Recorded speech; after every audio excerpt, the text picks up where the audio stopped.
In 2018, we bought 22 acres of farmland in an agritourism area just north of Spokane, Washington called Greenbluff. We're first generation farmers, which means we have absolutely no idea how to do any of this, but we try anyway. When we purchased the property, the land was just a hayfield. Every building, every tree, every rock of gravel was placed by us. And in that time, despite some setbacks, we have been able to build a successful farm that hosts events and festivals every year.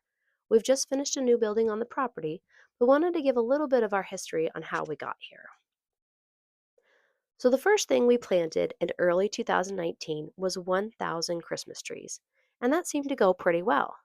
They were doing pretty good. So, later that year, in late spring, we planted 2,500 mums for the fall festival, which ended up being about 2,400 too many.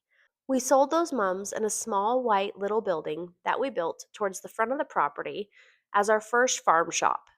Because we put all of the mums on display in front of the building, and inside we had all of our dahlias for sale, we called that little building the flower shop. We held our first fall festival in 2019 at that little flower shop. Unfortunately, a really early September frost came that year, so we did end up losing most of those mums.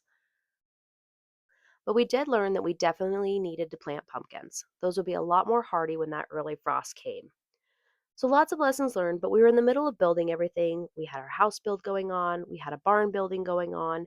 And one of the exciting things for us is that we live in an area that is zoned small tract agriculture. It's the only zoning outside of commercial zoning that allows for weddings in our county. So we knew that we would be able to do weddings in our barn as soon as it was built and we went through our permitting process.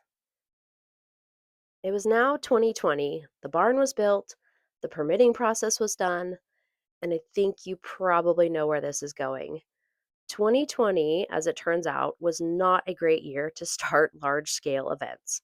But with our state, we went through opening and we went through closing, back and forth, and during that time, we were able to get 7 weddings the first year.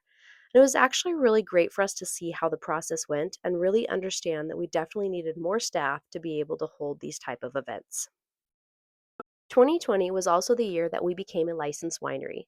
Like most people sitting around their house, trapped all day, watching YouTube, we decided we would file all of our paperwork, practice on some wine kits, and went for it. We're currently sourcing all of our wine, but eventually want to have a production area to make our own wine.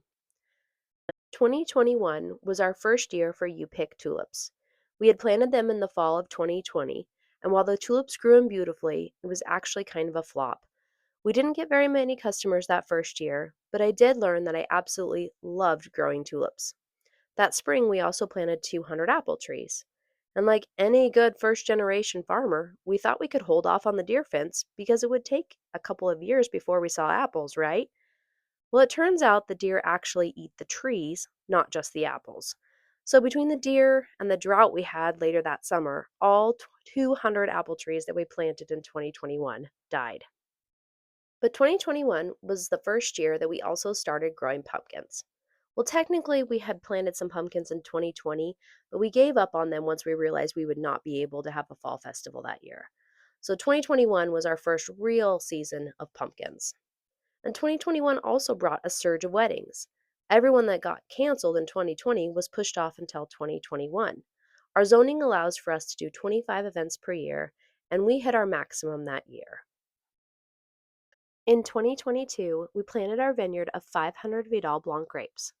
Unfortunately, it was only about 2 years after that when we hit a low of -17 in the winter, and with no snow to insulate them, we lost all of those grapes. So they were eventually replaced with Chardonnay grapes in the spring of 2025, and by then we had learned a bit more about how to choose the correct rootstock. We have not had a harvest from these yet, so we're hopeful that that will come in 2026. The good news is that in 2022, we did have a lot more success with our tulips. We had a lot more people show up to come you pick, and we also did pretty well with our pumpkins that year. So we decided we needed a greenhouse. The greenhouse has been a great space for us. We've been able to start some plants earlier in the spring. I'm able to do my hanging baskets in there. I just love the petunias. We also put a potting bar in there so customers can do DIY hanging baskets, which means they basically pot their own basket. It's been a really cute space to have. Behind the greenhouse, we planted a bunch of lavender. I started all the lavender as plugs inside the greenhouse, and then once they were ready, I planted them out in the field. We kept the spacing pretty far apart because the goal was to create a field that customers could come you pick. But also, I thought maybe someday people might want to do yoga between the rows or something like that. So I really wanted a lot of space between the lavender as I planted them. And that first year, they did kind of expected. They grew in, but not so great. The second year, absolutely terrible. We were going into the spring of the third year, and I was almost ready to tear it all out, thinking I'm the most horrible lavender grower ever.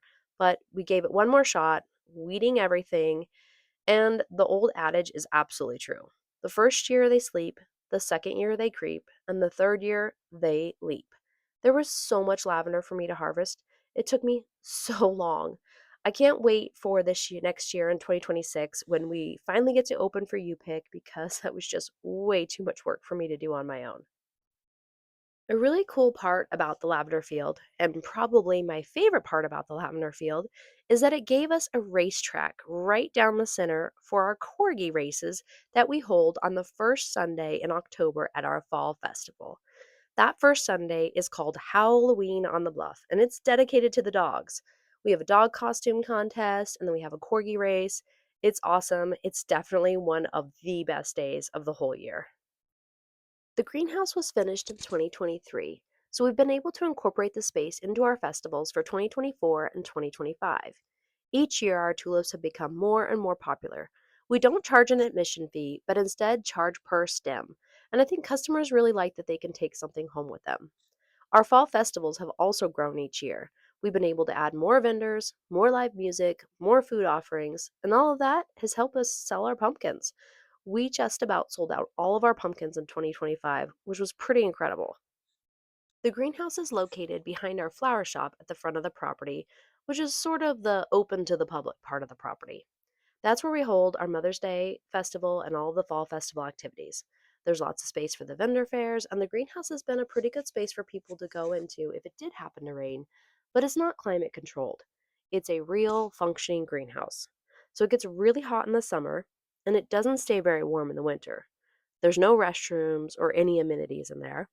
So while the space is beautiful, it's not a space where we can serve customers comfortably. This has kept our open hours limited to less than 10 Sundays a year. And that is why we decided we needed to build the farm shop. The new farm shop is technically a tasting room, but the words tasting room, I just really struggle with that because we're trying to create something more laid back. And when I hear the words tasting room, I think of maybe more fancy or uptight. I don't know. I just want to create something more comfortable and embrace our farm side. We'll be selling our fresh eggs and produce right along the side of all of our wines. I don't mind erring on the side of more elevated over rustic. I think we already have that reputation of being a clean, nice space, and I'm really not mad about that. But I really want everyone to feel very welcome there. We broke ground on the farm shop the day after our Mother's Day festival in 2025, and we were completely done with construction about 7 months later. So we've done a really good job on that, and now comes the fun part, and this is where we are today.